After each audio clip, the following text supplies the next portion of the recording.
د پکتیا د اطلاعاتو فرهنګ رئیس خالقیار AFG نیوز ته تایید کړه چې د نجونو څلور ښوونځي د پکتیا په مرکز او یو هم د څمکنیو په ولسوالیو کې پرانیستل شوی دی. نوموړي وویل چې دغه ښوونځي له څو ورځو راهیسې د ښوونځیو مدیرانو او ځایي خلکو له لورې پرانیستل شوی دی. پکتیا کې په مرکز او څمکنیو ولسوالیو کې 15 ښوونځي پرانیستل شوي دي د نجونو په مخ. البته دغه غوښتنه خپله د اړوندو ښوونځیو مدیرانو له شاګردانو کړې وه چې درسونه یې پیل دي او خپلو ښوونځیو ته دې راشي. په دې برخه کې د پوهنې ریاست او په لویه کې د پوهنې وزارت نه کوم ځانګړی حکم ورته کړی ده او نه یې د مخنیوي هڅه کړې ده.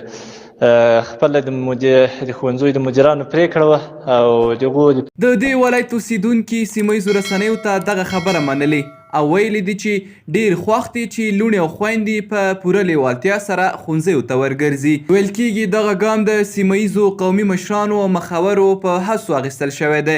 ګڼ شمېر فعالان د دغه ګام هرکلی کړی او هیله یې ښودلې چې د هیواد په ټولو ولایتونو کې د افغان نجونو پر مخ له 6 ټولګیو پورته د ښوونځیو دروازې پرانیستل شي.